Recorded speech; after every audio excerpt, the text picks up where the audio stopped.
Buenas tardes, bienvenidos a una nueva entrega de nuestro proyecto sobre la historia de la Superintendencia de Industria y Comercio desde el punto de vista de los superintendentes. En el día de hoy tenemos la participación de la doctora Mónica Murcia Páez, quien fue superintendente de Industria y Comercio entre los años 2001 y 2003, enseguida del doctor Emilio José Archila y antes de que fuera superintendente el doctor Jairo Rubio Escobar.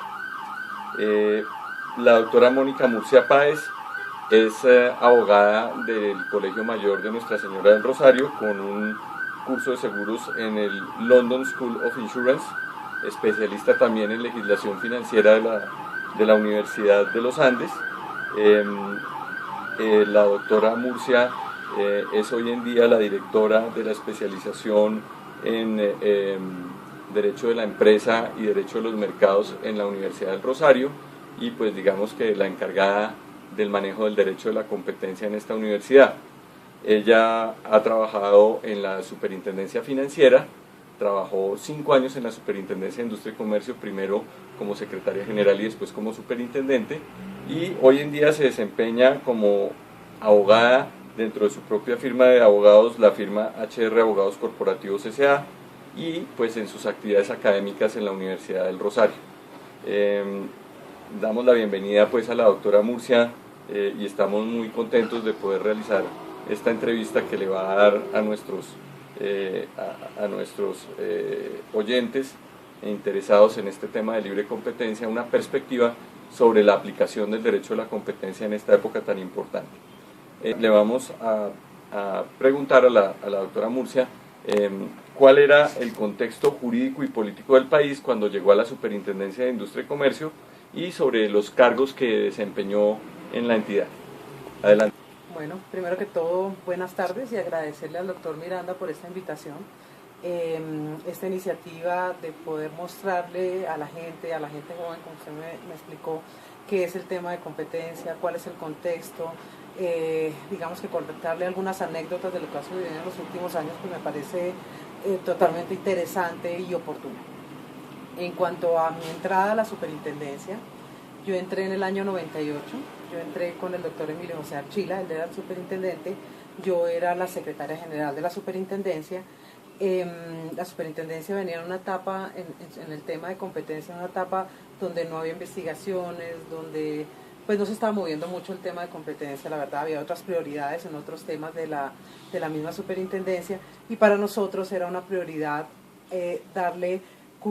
culturizar este tema, o sea, que la gente conociera el tema de competencia, que la gente empezara a iniciar acciones de competencia, que empezara a salir jurisprudencia de parte de la superintendencia en lo que era el tema de competencia, y esa era la misión.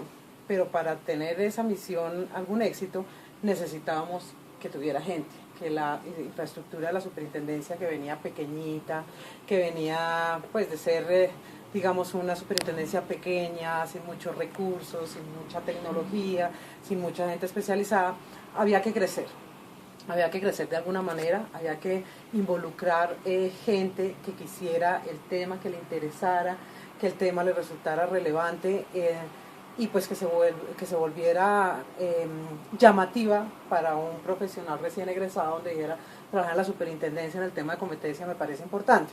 La medida que uno no conozca el tema, pues eso no iba a suceder y por eso una de las misiones era dar a conocer el tema. Y yo apoyé al doctor Archila en todo lo que era administrativo. Logramos en ese momento, con el gobierno de Pastrana, aumentar la nómina, que eso era un milagro, porque pues todas las estaban acortando y la nuestra logró ser ampliada, en ese momento eran 100 personas, que ahora no suena mucho, pero es un número importante. Y esas 100 personas las empezamos a dedicar y a especializar en lo que eran los diferentes temas o las diferentes áreas que involucraban la competencia. Entonces, ese fue un tema importante, el tema administrativo. Empezamos a trabajar en eso con el doctor Archila y empezar a crear conciencia de la existencia del tema de competencia y la importancia. ¿Cómo? Sacando casos. O sea, no había otra que abrir casos, sacar casos, disminuir un poco el volumen de las garantías y empezar a sancionar y empezar a crear fallos, a crear jurisprudencia. También puede ser archivos, pero básicamente generar decisiones. Eso en el tema de competencia. Yo duré con el doctor Archila 3 años en ese tema, un poco con la salida del doctor Archila. se empezó a, pues quedé yo como superintendente, lo reemplacé, eso le daba cierta continuidad a lo que veníamos haciendo. Creo que lo que llevaba el doctor Archila pues no había sido suficiente el tiempo, necesitábamos un poco más, y yo traté, cuando entré el 11 de septiembre del 2001, a la misma hora de las Torres Gemelas, yo me estaba ahí entrando a la superintendencia a tomar posesión del puesto. La idea era darle continuidad a lo que había hecho el doctor Archila. Yo trabajé mucho tiempo con el doctor Archila y para mí era claro, la meta de él y la mía era la misma, entonces queríamos darle continuidad y eso fue importante porque le dimos continuidad a la política y a la gente. Yo creo que uno de los temas más complicados es la rotación de personal en la super, o sea que arrancan unos muchachos, aprenden, se vuelven importantes y se van y vuelve a arrancar. Entonces darle un poquito de continuidad a la política, darle continuidad al personal, darle continuidad a las posiciones de la super. Entonces yo entré en el año, eso fue en el 2001, entré como superintendente, estuve 2 años allí, hasta el 2003, y la prioridad era un poco parecida a la que tenía el superintendente anterior, por lo que les digo, trabajé con él, la idea era continuar, era seguir sacando temas. Cuando yo entré, ¿cuál era el problema que teníamos? Pues que el doctor Archila hizo también su labor, que había muchas investigaciones, poca gente y un volumen exagerado, y nos tocaba empezar a evacuar los temas con inteligencia, de tal forma que con los pocos recursos que tuviéramos, pudiéramos sacar de la mejor manera posible los fallos.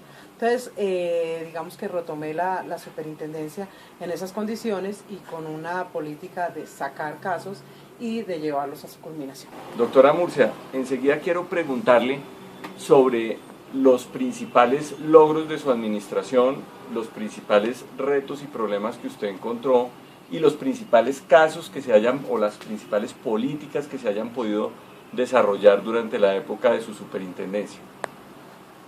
Bueno, como les mencioné, llegué con una superintendencia donde el tema de competencia pues floreció. Se dieron muchas investigaciones. Entonces yo creo que el primer reto fue sacarlas adelante, porque pues ya todas estaban iniciadas, había que culminarlas y pues todos sabemos que un tema de una investigación de competencia no es algo sencillo y exige de una especialidad determinada que no era fácil de conseguir. Entonces la primera misión era sacar ese volumen, que quiero aclarar, no era solamente el de competencia, sino que todo floreció, o sea, el tema de protección, el tema de propiedad, empezaron a verse volúmenes pasmosos en la superintendencia. Entonces, sacar adelante todos los procesos de la superintendencia, obviamente incluyendo los de competencia. Ese fue un primer reto. Yo soy muy administrativa, yo administro todo el tiempo, entonces mi misión o mi día a día era controlar la ejecución, que no se dañara la calidad, que sacáramos adelante. Entonces yo me dediqué mucho al control de una serie de personas que estaban amando la superintendencia, que querían el tema, pero que había que llevarlas por un camino de ejecución adecuada, para mal o para bien, que le gustara a unos u otros, pero sacar casos. Entonces el tema de evacuación de los volúmenes exagerados de la super fue lo primero a lo que me enfrenté. Hubo otro problema al que me tocó enfrentarme, fue el tema de la competencia desleal. La ley 446 del 98 pues le dio facultades a la superintendencia para tramitar casos de competencia desleal. Jurisdiccionales. ¿Y qué sucedió? Pues no había mucho más que un articulito que le mencionaba uno el tema, y yo creo que desde la época de Archila se empezaron a sacar esos temas jurisdiccionales de una manera que la super había interpretado era la correcta, y nosotros sacábamos casos paralelos con decisiones jurisdiccionales, decidir el caso entre los particulares, pero también se imponían multas o se imponían sanciones de tipo administrativo porque manteníamos ambas facultades. Obviamente, pero decisión administrativa de competencia desleal. De competencia desleal, estoy hablando solo del tema de competencia desleal. Obviamente, pues todos los abogados empezaron a observar que esa no era la medida, que eso era un caso jurisdiccional que debería regirse por el Código de Procedimiento. Digamos que para la super ver las cosas de otro lado, la idea era sacar, o sea, la idea era evacuar Cuando pasó esto de jurisdiccional, ¿por qué pasó? Porque se empezó a mirar alrededor del, mundo, del país cuántos casos de competencia desleal había. Creo que encontramos 5 en toda Colombia. Entonces la idea era descongestionar y buscar celeridad en el tema. Y por eso se manejaba así, se manejaba, pues lo interpretamos como en ese momento consideramos que era correcto. Si no estoy mal, parte del problema de la época del doctor Archila es que pues la ley 446 del 98 decía que los casos de competencia desleal se manejaban por el procedimiento de prácticas restrictivas. Claro. Entonces, pues el procedimiento de prácticas restrictivas es un procedimiento administrativo de investigación y sanción, y los procesos jurisdiccionales de competencia desleal pues son contenciosos entre partes, y esa era parte de la queja de las personas. Sí, y era, digamos que eran válidas. Nosotros tomamos una interpretación donde la norma decía que se deberá llevar por los, yo no me acuerdo bien cómo decía, pero que daba la interpretación que uno podía usar el procedimiento de prácticas. Y eso fue lo que se hizo inicialmente. Obviamente, ante las quejas, las observaciones de todos los abogados, esto llegó a la Corte Constitucional, y la Corte Constitucional sacó un fallo donde, si bien ratificó la función jurisdiccional y administrativa en materia de competencia desleal de la Super, dijo que ambos procesos no podían llevarse al tiempo, sino que deberían separarse. Este es un fallo muy importante que nosotros siempre le decimos a los estudiantes de Derecho de la Competencia que deben leer, ¿no? Si no estoy mal, era una sentencia de constitucionalidad sobre la exequibilidad de la ley 446 del 98, y el ponente, si no estoy mal, era el magistrado Montealegre. Sí, señor. Sí. ¿Y qué les dijo el magistrado Montealegre a la superintendencia en ese fallo? El magistrado, pues además de decir que era constitucional la norma, que lo importante era que nos dejó la facultad en su momento para jurisdiccional y administrativo, pero al final dijo, si bien es cierto la Super lleva ambos procesos, no puede llevarlos de manera paralela. Tiene que de alguna manera independizar, y el mismo funcionario que lleva el asunto jurisdiccional no puede llevar el asunto administrativo. Pues eso quedó muy bien escrito, pero llevarlo a la práctica era un reto, era muy, muy complicado. ¿Por qué? Porque en esa época la superintendencia no es lo que es ahora, que tiene 7 delegados, mucha gente. Eran 3 delegados y un superintendente. Entonces, lo que a mí se me ocurrió fue un poco lo que se está haciendo ahorita. Era darle la parte administrativa jurisdiccional a uno de los delegados. En ese momento fue a Juan Guillermo Moure, que era el delegado de propiedad industrial, con unas facultades para que pudiera resolver los temas administrativos en competencia desleal, y el delegado de competencia seguía con esa. Doctora Mónica, esa organización, ¿cómo la hicieron? ¿Eso se puede hacer por resolución interna del superintendente, por decreto? Nosotros la hicimos por resolución interna de la superintendencia, una reorganización, o sea, se le asignaron facultades. ¿Con base en las facultades de reorganización de la ley 489? Sí. Era la única forma. ¿Y eso no se los demandaron? No lo demandaron nunca. Obviamente tampoco había muchos casos de ese tipo de reorganización. De facultades administrativas en competencia leal. De facultades jurisdiccionales a la superintendencia. Si le puedo decir, no había ni uno. Todo el mundo quería demandarle por el tema jurisdiccional. Obviamente, ¿qué salió de ahí? Pues que ya no había sanciones, que ya había un proceso específico que era el del código, y que ya no había sanciones, multas ni nada administrativo. Entonces a ustedes les tocó adelantar más los procesos jurisdiccionales debido a la nueva facultad, y se redujeron mucho las investigaciones administrativas de competencias desleales. Sí, mucho, yo le diría que casi todas. Casi todas. No obstante, pues se tenía ahí la persona que, en caso dado que hubiera, pudiera llevarlos. Pues yo me acuerdo que ustedes tenían inclusive una presentación sobre el diseño que usted hizo de los grupos de trabajo, ¿no? Usted cindió los grupos de trabajo. Era lo único que podemos hacer. O sea, teníamos una estructura pequeña. Nos tocaba de alguna manera pues dar cumplimiento a lo que decía el fallo, y pues lo que hicimos es crear una reestructuración interna con grupitos y con gente hacia el interior de la Super, que pudiéramos diferenciar los temas. Sin embargo, el procedimiento seguía siendo el procedimiento administrativo. No, empezó la discusión de cuál era el procedimiento, y la discusión terminó en que era un procedimiento del Código de Procedimiento Civil. Y ahí empezó la apelación. La primera discusión fue con la apelación. ¿Cómo fue la discusión de la apelación? No hay apelación. Hubo también un fallo de la Corte donde dijeron que las decisiones en competencia desleal, la definitiva, las que niega pruebas, deberá apelarse ante la misma autoridad. Y ahí es donde viene la división. ¿cuál era la misma autoridad? Los jueces o la misma autoridad que también había sido mencionada en alguna parte de la norma, del concepto de la Corte, que era la superintendencia, pero pues la conclusión fue que era ante la autoridad, que era el juez en ese momento. Entonces todas debían apelarse al tribunal. Al tribunal. O sea, que nosotros estamos reemplazando a un juez. O sea, la superintendencia, por la ley 446 era una ley de descongestión de despachos judiciales. De acuerdo. La superintendencia desplazaba a un juez civil del circuito. O sea, la primera posición era, nosotros desplazamos a un juez, entonces nosotros asumimos toda la competencia y no hay apelación porque ante el superintendente no hay un superior jerárquico. Sí. En ese entonces ni siquiera los superintendentes delegados eran nombrados por el superintendente como él, sino por el presidente. Sino por el presidente. Entonces no faltaba el que presentaba el recurso ante el ministro o presentó el recurso, hubo dos simpáticas, una que me presentaba el recurso ante el ministro, y me acuerdo la otra, buscando que hubiera apelación. Que hubiera apelación. Y finalmente la Corte le dijo que había apelación. Para solucionar ese tema dijo, pues la interpretación que ustedes dieron estaba bien en su momento, pero hay que ser legalistas, hay que promover la doble instancia y aquí debe haber apelación y la apelación se hará ante el superior del juez que usted está reemplazando. Pero una pregunta, entonces en esos procedimientos jurisdiccionales de competencia desleal, después de la sentencia, la superintendencia empezó a aplicar el Código de Procedimiento Civil. Yo no me acuerdo en qué momento, eso fue paulatino, eso no fue tan de un porque día a mí para me otro. parece que para eso se requirió una ley después.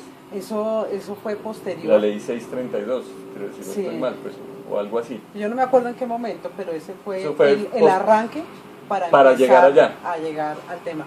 Me acuerdo el tema de las apelaciones, porque el tema de las apelaciones era bien bravo, era bien complicado y el fallo fue bien complicado, porque entonces, ¿ante qué jurisdicción? Nunca decían ante qué jurisdicción, entonces, ante el del lugar del demandado, a Bogotá, porque la superintendencia está en Bogotá, ¿ante quién? Y ahí empezó todo a complicarse un poco, y empezó a enredarse en la medida que se volvió a congestionar un poco el tema. Obviamente yo entiendo hoy en día que pues eso era lo adecuado y lo que usted dice es un proceso jurisdiccional, pues hay que ser garantistas y hay que irnos por el lado que es, y pues hoy tenemos lo que tenemos, pero yo creo que todo nació en esa problemática que existió y que fue muy difícil de solucionar porque no teníamos recursos, no teníamos cómo. Bueno, continuando con los retos y la problemática, yo creo que otro problema que tuvimos, que es un problema general y que yo creo que es un problema que aún subsiste, es la independencia. El tema de que la superintendencia no es un ente independiente que depende todavía del Ejecutivo, pues hace que sea a veces problemática las decisiones que uno toma o las sanciones que uno impone. Eso fue un problema que también lo vimos en curso, yo creo que no solo yo, sino los superintendentes anteriores, creo que posteriores, de verse de alguna manera afectados o presionados por tomar decisiones más por interés de otro tipo, que es el que eminentemente debe tener uno como superintendente, que es el interés técnico, el interés de la conducta como tal. Entonces eso es un tema pues que no se puede dejar de mencionar. En cuanto a logros, yo no sé si se ve un poco modesta o qué, pero pues yo creo que hicimos la tarea bien. Yo creo que sacamos muchas cosas. Yo creo que dejé una superintendencia al día. Yo creo que un gran problema lo que es la superintendencia actual es la demora de los trámites, pues a pesar de que han tratado de hacerlo rápido, pero hay cosas que yo tengo un caso que se me pudo demorar 10 años. Entonces eso es un problema para el empresario, para uno como abogado y para la propia superintendencia. Yo creo que en esa época el tema de tiempos no era un problema. Se trataron de sacar las decisiones lo mejor posible, a algunos les gustaría, a otros no, pero se sacaron y se sentó una política que tratamos de mantener todo el tiempo. Hay un tema que creo que es difícil que los superintendentes lo traten, pero yo creo que es importante y es la organización interna de la super. Se logró tener una superintendencia organizada. En ese momento nos habían pasado muchas facultades, por ejemplo de telecomunicaciones, sin tener gente, sin tener nada, empezar a hacer convenios con las otras superintendencias para que nos recibieran quejas en otras ciudades, empezar a que nos mandaran gente, que nos dieran para un computador, que nos dieran para poner una mesa de trabajo. y de alguna manera se logró, se reorganizó hacia el interior de tal forma que pudiéramos cubrir todas esas facultades nuevas que, pues, que estaban siendo asignadas en ese momento. Bueno, eso en cuanto a logros. En cuanto a casos, casos que yo recuerde que me parecieron interesantes, ya sea por el tema complicado que se manejó, por la jurisprudencia que se sentó. Yo creo que hay uno que no dejo de mencionar y siempre lo menciono en mis clases, y es el tema de las gasolineras, de las estaciones de servicio. Ese fue un tema que se inició por acuerdo de precios a varias estaciones de gasolina del país, en Manizales, Pasto y Bucaramanga, y fue una conducta sancionada. Lo novedoso o lo interesante en ese caso fue que fue por una conducta conscientemente paralela. Demostrarla fue todo un reto, defenderla fue todo un reto, y ese fallo pues se confirmó y pues... Cuando usted dice se confirmó, ¿es que fue al contencioso? Sí, se confirmó dentro y fue al contencioso y pues ratificaron la decisión tomada por la SUPE.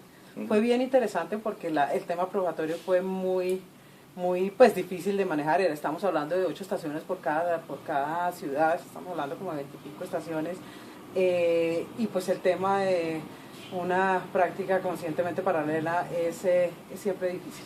Es un tema difícil e interesante porque siempre tiene algo de novedoso. Ese fue uno de esos. Hay otro que no se me olvida, fue el tema de los supermercados. Empezaron en todos los supermercados a supuestamente ponerle restricciones a los proveedores. Bueno, se inició el tema, pero se trabajó el tema de una posición dominante conjunta, que me parece interesante. O sea, yo les estoy mencionando más que casos, casos que traen temas interesantes. Son de esos que yo, por lo menos en mis clases, si quiero mostrar un ejemplo que es una posición dominante conjunta, pues ahí está el caso. Entonces, ese fue interesante por eso. Obviamente lo que implica estar involucrado, supermercados grandes, para un superintendente, pues es una cosa complicada. ¿Qué más me acuerdo? Ese caso terminó por garantías. Terminó por garantías, sí, hay que decirlo. Terminó por garantías. Bajo otro superintendente. Bajo otro superintendente. Pero se hizo un trabajo de garantías muy serio, sí. Porque se trabajó conjuntamente, fue largo, se negaron, se volvieron. No, una garantía muy seria que ha sido muy discutida, muy... Sí, a mí me pareció un buen trabajo desde el punto de vista de jurisprudencia, de hacer cosas respecto a las posiciones del tema. Hubo otro tema que fue complicado, que fue la Federación Nacional de Cafeteros. Claro, tema muy importante. Importante, pero pues por las implicaciones que tenía era también muy difícil de manejar. Terminó por garantías. Sí. El tema laico. El tema laico fue bien interesante porque fue uno de los pocos casos donde se ha aceptado la excepción del artículo 49 por facilidades en comunes en la terminó por decisión, ¿no? Terminó por decisión por terminarse absorbiendo por la excepción del 49. Sí, es un caso muy importante. Entonces son casos importantes por los temas, sí, porque hay muy poquitos ejemplos. Muy poquitos, sí. Hay un caso que también cito mucho, que es el de Gabrica, que es de actos. Claro. Porque tampoco hay muchos. Entonces un acto de retaliación por fijación de precios, que también fue por numeral tercero del artículo 48, 2 y 3, ¿no? Influir para que se suban los precios o se abstenga de bajarlos, y negativa a contratar como retaliación a la política de precios. Entonces, en ese caso, ese terminó por decisión final, ¿no? Sí. Con sanción. ¿Y fue al contencioso? Yo creo que sí fue al contencioso. Sí, yo también creo. Lo salvaron, sí. O sea, salió bien adelante. ¿Qué más casos así que recuerden? Pues hubo muchas sanciones por integración no avisada, muchas garantías aceptadas, gracias a algún ejemplo que usted hizo una vez en la vida, entonces empezó a aplicar, pero había muchas integraciones no avisadas, muchas que se sancionaron. Había integraciones interesantes también, como el tema de Cenurri Carrondo, tampoco. Es un caso muy excepcional. Sí, tuvo unas condiciones y una negociación de condicionamiento muy difícil. Digamos que esos Y algunas integraciones internacionales también, ¿no? Por ejemplo, Hewlett Packard y Compaq. Sí, sí. Muchas yo empecé y no las alcancé a acabar, claro. pero sí, había bastantes integraciones. Fue la época de integraciones claro. Sancionadas y de integraciones aprobadas y discutidas. Doctora Murcia, enseguida quisiera preguntarle cuáles son los cambios legislativos que a usted le gustaría ver en el derecho de la competencia colombiano para que progresara en el contexto internacional. Yo tengo un problema ahorita con el tema de la competencia y es más que un tema, es una preocupación. A mí el tema de que la superintendencia no sea independiente me aterra y creo que cada vez me aterra más. Yo creo que el tema de la independencia es algo que hay que seguirle trabajando. Yo sé que se ha luchado mucho y no se ha logrado, pero hay que seguirle trabajando y creo que ahora más que nunca. ¿Por qué? Porque resulta que la superintendencia pues ha asumido muchas funciones y se ha vuelto muy importante, muy poderosa, no solo por competencia, por todo. Hoy en día tiene todo lo que se nos ocurra en materia de protección al consumidor, de normatividad, de propiedad, bueno, todas las acciones, funciones jurisdiccionales, y es una superintendencia poderosa. Y al ser poderosa, cada vez que hay un cambio de gobierno, empieza a ser importante para la gente querer ocupar esos cargos. Entonces, a mí me preocupa que la superintendencia tienda a politizarse, tienda a que haya un superintendente político, poco técnico, donde el tema de fondo, que es el que a nosotros nos interesa, que es la competencia, la experiencia de la competencia, fallos estudiados, juiciosos, pues desaparezca, porque empieza un juego de poderes, de política, pues todos sabemos lo que eso implica. A mí eso me preocupa mucho el tema de la rotación de personal. Obviamente, si es una superintendencia política, cada vez que hay un cambio de superintendencia, hay cambio de la mitad de la nómina. Y pues vuelvo y juego, tenemos gente entrenada, juiciosa, y se tienen que ir para que venga de pronto gente que no está tan experimentada en el tema o tan conocida en el tema, pues yo sí creo que es un tema crítico. Por eso es que para mí el tema de la independencia de la superintendencia, si antes era urgente, yo creo que ahora es más urgente. ¿Le preocupa es el diseño institucional? Sí, y la dependencia de... que sea una autoridad independiente. ¿Usted qué opina sobre el tema de la autoridad colegiada? Pues yo creo que es una buena opción. O sea, creo que es lo que siempre se ha trabajado y siempre se ha buscado. Y yo creo que es una buena opción porque le da independencia de las decisiones del gobierno central. Y puede dar pues una autonomía y sacar fallos técnicos. Es que a mí me preocupa que los fallos dejen de ser técnicos, que los fallos vuelvan a verse presionados por otro tipo de decisiones que no es el tema de competencia, que deje de ser importante un tema porque estamos ocupados haciendo otras cosas que no son del área. O sea, yo siempre he pensado que la superintendencia es una entidad técnica y le va bien en la medida que sea técnica, pero ahora tiene demasiadas funciones, poca gente, y unos intereses, digamos que puede que no sean los propios del tema, en el caso de competencia, el tema técnico, el tema especializado. Pero ya que hablamos del tema del diseño institucional, ¿usted qué opina de la problemática que se presenta porque la superintendencia es el investigador y también toma la decisión? Si no debería existir una distancia entre la parte investigativa y la parte decisoria. Pues es un poco lo que están tratando de hacer los superintendentes ahí, que no pasaba antes. O sea, antes, pues en mi época, la misma superintendencia llevaba la investigación y luego llegaba uno a la sanción del superintendente, pero de alguna manera, pues la cosa había un contacto. De Valbuena para acá, él trató de independizarle y él dice, a mí no me hablen del tema porque yo no tengo la parte investigativa, yo no puedo tocar el tema. De ahí para adelante trataron de independizarlo, pero obviamente ese no es el ideal.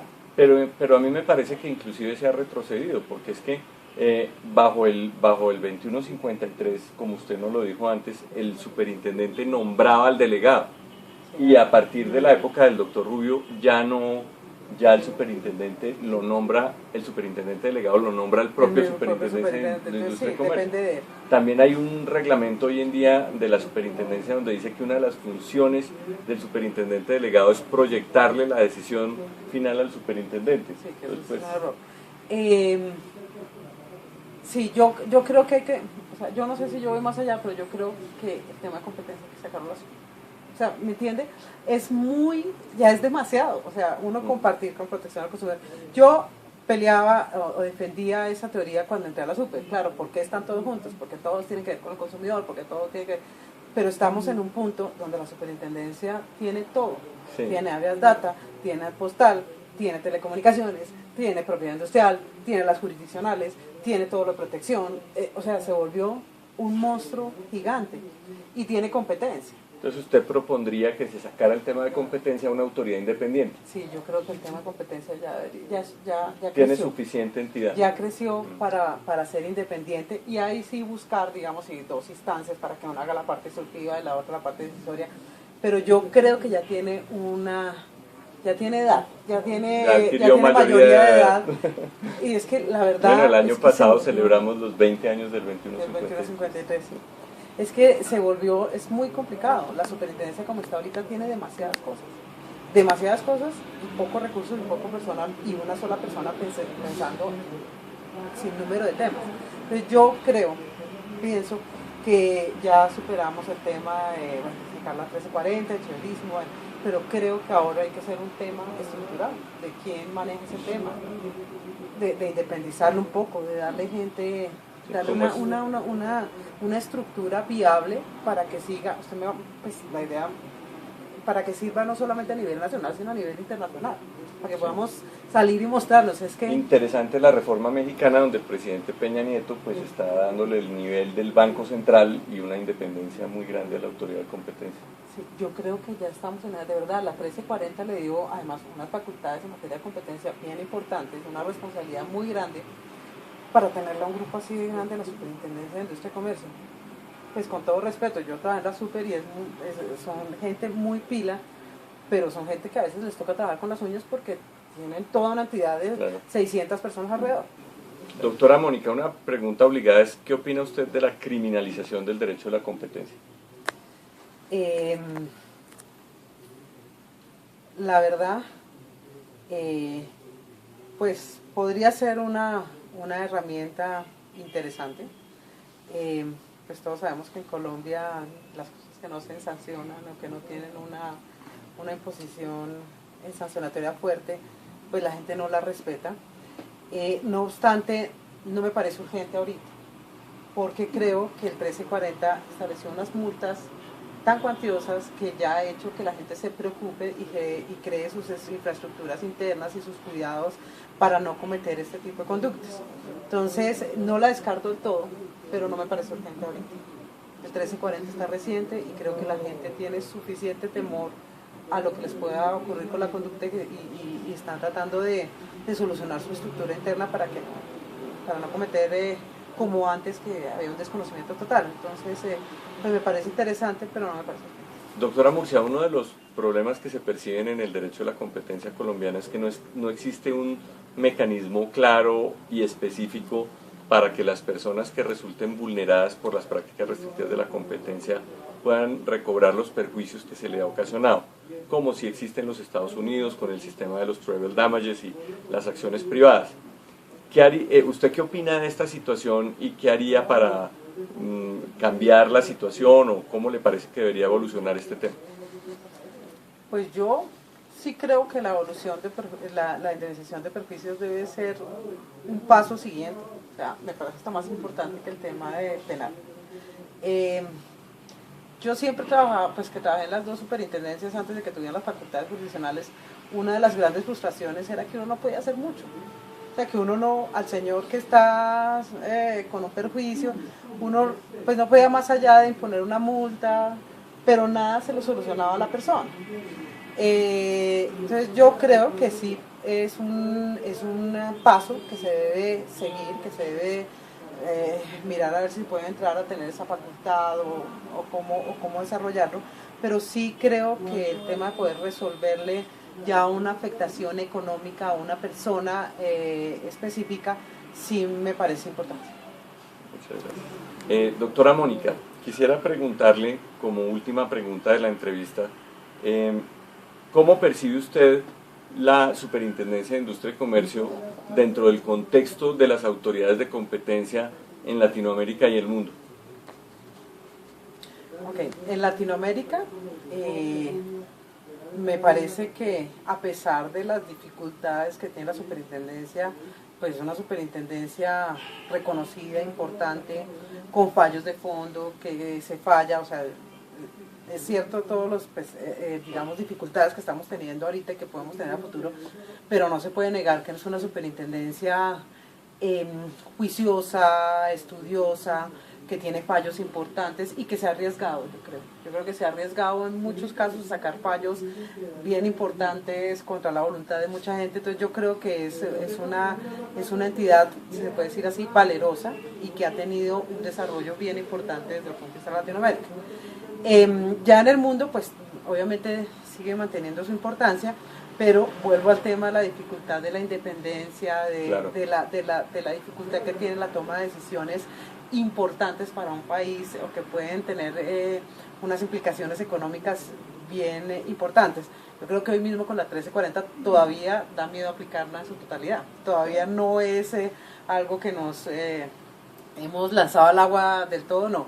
Entonces hay mucho por avanzar en ese aspecto para poder igualar autoridades ya europeas o de Estados Unidos, ya ahí digamos que sí nos llevan un poquito de ventajas. Muchas gracias. Doctora Mónica, muchísimas gracias. Ha sido un gran honor estar aquí, pues, teniendo la oportunidad de entrevistarla.